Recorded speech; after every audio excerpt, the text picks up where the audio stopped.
What's up, guys? Full Guard MMA back with another video. Today we're gonna go over what we think about Alex Pereira versus Khalil Rountree. Does Khalil deserve this fight? Was this fight gifted to him? Didn't he just come off a PD suspension? And tell us, where does Magomed Ankalaev fit into this? You know what we think about him. Ali, break it down for us, man. Yeah, that's the topics that we're going to be covering today in this video.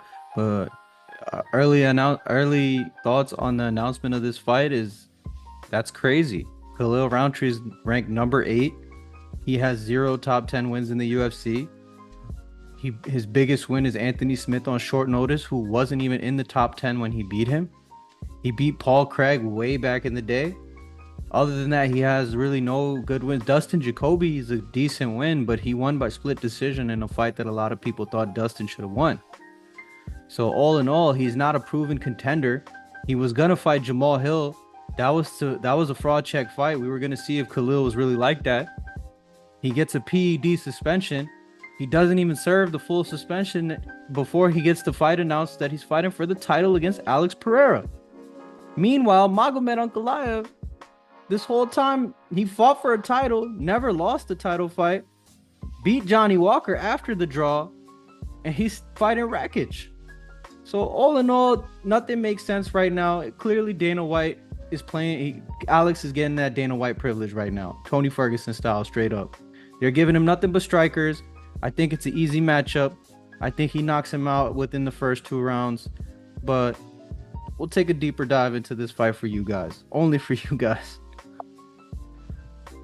Going into Alex Pereira's light heavyweight record, he's 4-0 at light heavyweight. They gave him Polish power. At the time, he was top 5 in the 205 rankings. He won by split decision. A lot of people thought Jan should have won that fight, but at the end of the day, he was getting some takedowns, but there was really not too many submission attempts. There was just control. There was not really too much damage. And on the feet, Alex Pereira was lighting up Jan Blachowicz. He wasn't landing anything crazy big, but he was piecing him up on the feet. It was enough to get the job done. Then the next fight, they fight for the vacant title. Jamal Hill tears his Achilles. The title's vacant again. He fights Yuri Prohaska. Easy fight for him. Then he fights Jamal Hill, coming off an Achilles surgery too early, knocks him out in the first round, starts pointing at him. Like, look what happens when you come back too early, stupid. Then he fights Yuri Prohaska in a rematch, smokes him the whole first round, pieces him up, and then catches him with a head kick and finishes him. It looked like he chopped his ponytail off with a head kick. That's how crazy it was. That Yuri one hurt. But to be Facts. honest, man, ever since Alex moved up, he's been looking like a heavyweight champion, man, like a light heavyweight champion. Ever since he moved up, just been. Blachowicz tested him with that wrestling, and I think that's the path to beat him, which is why I believe Dana is, keeping Magomed busy. That's all I'm gonna say. Why not give Jan the rematch over Khalil? Jan is still higher ranked than Khalil. Match. And I think Jan probably deserves it more than Khalil does. But we kind of see it's kind of obvious what UFC is trying to do here with Khalil, just kind of setting him up, kind of giving Alex that world tour, give him that Brazilian championship world tour, let him go out, knock some people out, make this bag. He's a superstar right now. He saved 300. He saved 303. He's been looking amazing. He's about to save 307. About to turn off for 307. Like, come on, man. Like, you know what I'm saying? You gotta milk the cow. You gotta milk the cash cow. That's it. 9-4 in the UFC. He's been in the UFC since 2016. He lost his first fight in the UFC against Tyson Pedro by submission. After that, he went on a 3-fight win streak. Then he got TKO'd by Johnny Walker. Brutal elbow knockout. He was knocked out cold. Then he had that fight against Eric Anders where Joe Rogan was glazing him the whole time, the whole fight. Ooh, this Bangkok ready. You see that? You see what's going on? And then after everybody thought Khalil was a world beater, he fights the Hulk Kutelaba and Parakni out and gets smoked in both fights. I'm not going to lie. Now he's started a little run. He started with Modestas Bukauskas with the oblique kick TKO. He's looking hot these days, but at the end of the day, none of those 5 wins are elite wins. They're just regular guys, except for Anthony Smith. And Anthony Smith, it was a short notice fight for both guys. So we don't really know. And Anthony Smith was winning that fight before he got TKO'd. So we don't really know if Khalil's an elite fighter. I mean, I feel like Khalil just probably putting on the best excuse. He got 5 wins on paper. He's putting up the best excuse to get the title on paper. He got 5 wins. He got 2 TKOs in a row. He finished 4 of his last 5 fights. He got 1 decision against Dustin Jacoby, which I thought Jacoby might have won that fight. It was a very close fight. So I think on paper he just looks like the next sacrificial lamb, right? Path to victory, just the matchup stylistically. Too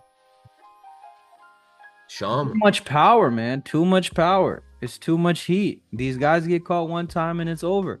And a lot of these guys have big egos. They can take them down. They choose not to shoot and they get knocked out. Like you said, man, The real question is why aren't they giving this guy a wrestler or a submission threat? He hasn't faced a single one that's legit. Not a single one. It is what it is. But we all see if you strike with him, it doesn't matter who you are, he'll knock you out or he'll beat you. I mean, he's proven nothing but that. His left hand, he sets you up, he baits you the whole fight, and when he goes for it, bro, he don't miss. Best And then striker you in the stand with him, like UFC you right said, now. man, good luck. Best striker in the game right now, man. Hottest champion right now. I feel like Alex Muito was bom. Muito bom. muito bom, Too good, Shaw. man. He's too good. But I feel like Khalil, people are sleeping on Khalil, man. I just have a feeling. I feel like he's gonna give a good fight. I think it's gonna be a good fight. He's gonna earn his respect. He's a very underrated fighter. He's a very underrated fighter. To be honest, I have seen he's a little bit weak-minded in that Ian Cutelaba fight. He kind of got beat before the fight. That was that fight. You know, Cutelaba wears the green face pen and all that. Gets all up in your face, all angry. When he screamed at Khalil at the weigh-ins, Khalil flinched and backed up. I didn't really like that No coming sure. from Khalil. Yeah, I didn't really like that coming from Khalil, you know, and he got knocked out in that fight. So you saying Alex's red paint is gonna scare him more than the green paint of Ivan Kutalaba? I think it'll scare him even more, man. I think it'll scare him He's gonna even face more. But pain. on a serious Enemy. note, I really think his only path to victory is if he catches Alex with something big. Basically a lucky punch is what I'm saying, or a lucky kick. There's no Murphy's Law, man. He has no real wins. He has no real elite wins at light heavyweight. His best win is either Anthony Smith or Paul Craig. Both guys are good fighters in their own right, but they're not necessarily elite UFC caliber fighters. But I got to give it to Khalil. When he's in rhythm, he looks violent. He's looking like a Tekken character. He's beating these dudes down. But that's only when he's in rhythm. And on another note, he's a seasoned vet. He's been in the UFC since 2016. He's not shot a single takedown in his whole UFC career. He's shown no diversity in his game plan. He's only going to stand and bang with you. He is really good at it, but he's also he can get caught and knocked out. It's a bad formula against Alex Pereira, man. All I'm gonna say is that there's a high chance that this man really upsets a lot of brackets and makes some people a lot of money for betting on him. There's a chance, man. This dude is powerful. He got the kicks, he got the stand up, and he's confident and he's hot. I mean, I know Alex is hot. Alex is doing his thing. I think people are just a little bit underrating this guy right here. I think it's not gonna be as easy as people are making it seem. Simple enough. Man, where's my boy? No love for my This boy guy right here, Magomed? man. This is our guy right here, bro. Like, what does he have to do? What does he have to do? Did he not beat Jan Blachowicz? Was that not? It was obvious win Draw. for him.